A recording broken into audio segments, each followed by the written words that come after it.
Assalamualaikum warahmatullahi wabarakatuh. Perkenalkan, nama saya Nazula Destiana Dara dari kelas 10 MIPA 1. Hari ini saya akan menjelaskan tentang peristiwa atau kronologi dari Fathu Mekah. Oke, jadi langsung aja ya. Nih, di sini ada timeline-nya atau table of contents-nya. Jadi, yang pertama itu ada sejarah Fathu Mekah, terus kedua ada kronologi kejadian, yang ketiga penyebab terjadinya, dan yang terakhir kesimpulan. Yang pertama, sejarah Fathu Mekah. Apa sih Fathu Mekah itu? Jadi, Fathu Mekah atau biasa disebut pembebasan kota Mekah merupakan peristiwa yang terjadi pada tahun 630, tepatnya pada tanggal 10 Ramadan tahun 8 Hijriah, di mana pada saat itu Rasulullah beserta pasukannya yang begitu banyak, ada 10.000, melakukan usaha dari Madinah menuju ke Mekah dan kemudian menguasai Mekah secara keseluruhan tanpa pertumpahan darah sedikit pun, sekaligus menghancurkan berhala-berhala yang diletakkan di dalam atau di sekitar Ka'bah. Seperti itu. Lalu yang kedua, maaf, yang kedua itu ada kronologi kejadiannya. Oke, jadi uh, pada awal bulan Zulqa'dah tahun 8 Hijriah, Nabi Muhammad beserta kaum muslimin datang ke Mekah untuk menjalankan ibadah umroh. Mereka juga membawa 10 ekor unta untuk dijadikan hewan kurban. Kaum muslimin saat itu tuh sangat antusias dalam perjalanan umroh tersebut. Mereka tidak sabar untuk kembali berpijak di kota kelahirannya, yaitu kota Mekah. Di tengah perjalanan, tepatnya di Hudaybiyah, kaum muslimin dihadang oleh kaum kafir Quraisy. Mereka menanyakan maksud kedatangan kaum muslimin ke kota Mekah. Jadi kayak, kalian ngapain gitu kesini gitu. Nah, Rasulullah pun menjawab bahwa kedatangan mereka hanya untuk melaksanakan ibadah umroh dan menyembelih hewan kurban. Namun pernyataan Rasulullah itu ditolak mentah-mentah dan tidak diperbolehkan untuk melanjutkan perjalanan mereka. Tuh. Seperti itu. Lalu, melihat penolakan tersebut, Rasulullah akhirnya mengutus Utsman bin Affan untuk menemui pemimpin Mekah. Utsman diutus untuk menjelaskan maksud dan tujuan kedatangan muslimin ke Mekah. Namun para pemimpin Mekah tetap menolak kedatangan mereka. Pada saat itu pemimpin Mekah itu dipegang jabatannya oleh Abu Sufyan atau sepupunya Rasulullah sendiri. Karena penolakan ini, akhirnya Rasulullah mengusulkan sebuah perundingan. Mereka sepakat dan perundingan pun dilaksanakan. Rasulullah maju sebagai delegasi atau perwakilan dari kaum muslimin dan Suhail bin Amr sebagai perwakilan kaum Quraisy. Perundingan yang berjalan sangat lama atau alot ini akhirnya menghasilkan kesepakatan. Kesepakatan ini juga dikenal sebagai Perjanjian Hudaybiyah. Oke. Adapun perjanjian Hudaybiyahnya yaitu yang pertama, gencatan senjata antara kaum muslimin dan kaum Quraisy Mekah selama 10 tahun. Terus yang kedua juga ada, jika ada yang datang kepada Muhammad tanpa seizin keluarganya, maka ia harus dikembalikan. Tapi jika ada yang datang, maaf ini ada kesalahan tadi mengetiknya. Tapi jika ada yang datang kepada kaum Quraisy, maka dia tidak akan kembali. Lalu yang ketiga ada dibebaskan kepada seluruh kalangan yang ada di Arab untuk menjalani kerjasama dengan kaum muslim dan Quraisy. Lalu yang keempat, pada tahun tersebut kaum muslimin belum diperbolehkan memasuki Mekah untuk umroh atau haji atau segala macamnya. kaum muslimin diizinkan untuk memasuki Mekah di tahun berikutnya selama 3 hari dan hanya boleh bersenjatakan pedang tanpa dihunus atau masih di tempatnya gitu, tidak untuk buat perang atau segala macamnya seperti itu. Lalu yang terakhir ini perjanjian Hudaybiyahnya, yaitu perjanjian didasari pada ketulusan dan kesediaan kedua belah pihak antara kaum muslimin dan kaum kafir Quraisy. Itu.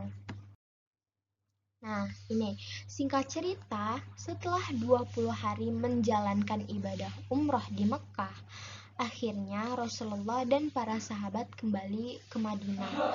Semua berjalan seperti semula sampai datang kabar dari Mekah bahwa kaum Quraisy melanggar perjanjian yang telah disepakati. Jangan kayak gitu ya guys. Suku Bakhor dibantu oleh kaum Quraisy Mekah melakukan penyergapan kepada suku Khuza'ah. Bahkan mereka membunuh salah satu tokoh muslim dari suku Khuza'ah. Pelanggaran yang dilakukan itu membuat Rasulullah geram dan memutuskan untuk menyerbu kota Mekah.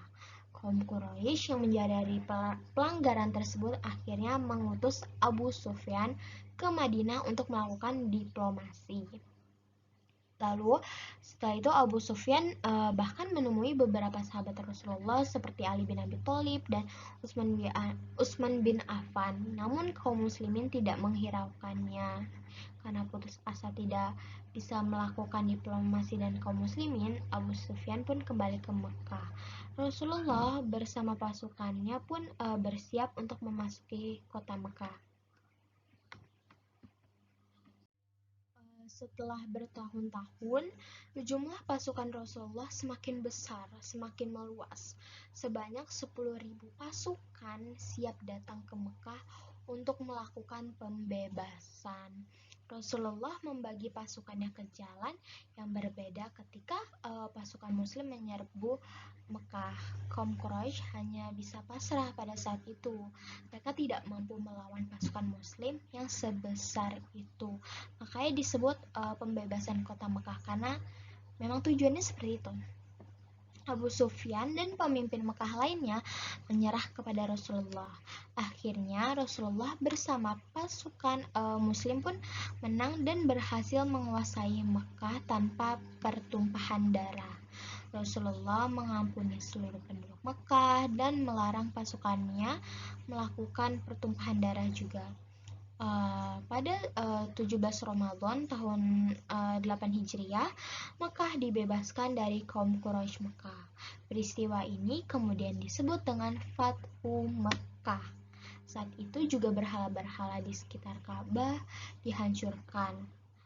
Setelah Ka'bah dibersihkan dari berhala, Rasulullah Shallallahu Alaihi Wasallam mengutus atau menyuruh Bilal bin Rabah untuk mengumandangkan azan pertama kalinya di Mekah. Seperti itu. Lalu yang ketiga, penyebab terjadinya. Oke. Faktor penyebab terjadinya Fathu Mekah. Jadi ada 3 nih faktor penyebab terjadinya Fathu Mekah. Yang pertama, kepemimpinan Mekah pada saat itu sudah melemah gitu, sudah rapuh. Lalu yang kedua juga jumlah pengikut Islam yang mulai bertambah karena tadi kan selama bertahun-tahun pasukan kaum muslimin semakin bertambah kan jadi 10.000 dan itu Masya Allah banyak sekali. Lalu yang ketiga, pengkhianatan kaum Quraisy atas perjanjian Hudaybiyah seperti itu. Lalu yang terakhir, yang keempat, timeline-nya, kesimpulan poin utama dalam peristiwa ini. Lalu ini kesimpulannya, yang pertama, Fathu Mekah terjadi karena kaum Quraisy berkhianat atas perjanjian Hudaybiyah dan menyerang Bani Khuza'ah. Lalu yang kedua, Rasulullah dan kaum muslimin menang tanpa ada pertumpahan darah. Dan itu keren banget, tanpa ada pertumpahan darah. Lalu yang ketiga, Rasulullah memakai strategi dan peperangan tersebut, yaitu pasukannya menyalakan obor pada malam hari, yang membuat kaum Quraisy saat melihatnya itu tak berdaya. Kalian bayangin aja, 10.000 pasukan kaum muslimin itu menyalakan obor pada malam hari, itu seperti hutan yang terbakar, yang kita kalau lihatnya itu pasti langsung lemes, langsung tidak berdaya. Seperti itu perasaan kaum kafir Quraisy saat melihat pasukannya Rasulullah. Lalu yang terakhir, setelah peristiwa tersebut, banyak kaum Quraisy yang memeluk Islam, termasuk Abu Sufyan, yang ternyata sebelum peperangan itu beliau masuk Islam, guys. Abu Sufyan itu mendatangi Rasulullah untuk memeluk Islam atau untuk bersyahadat. Seperti itu, sangat-sangat keren. Hidayah tidak ada yang tahu, karena hidayah itu bukan ditunggu tapi dijemput. Sama seperti Abu Sufyan, dia langsung mendatangi Rasulullah seperti itu, karena melihat pasukan kaum muslimin yang menyalakan obor tersebut. Seperti itu. Oke, sekian dari saya, Nazula. Terima kasih, semoga bermanfaat. Wassalamualaikum warahmatullahi wabarakatuh.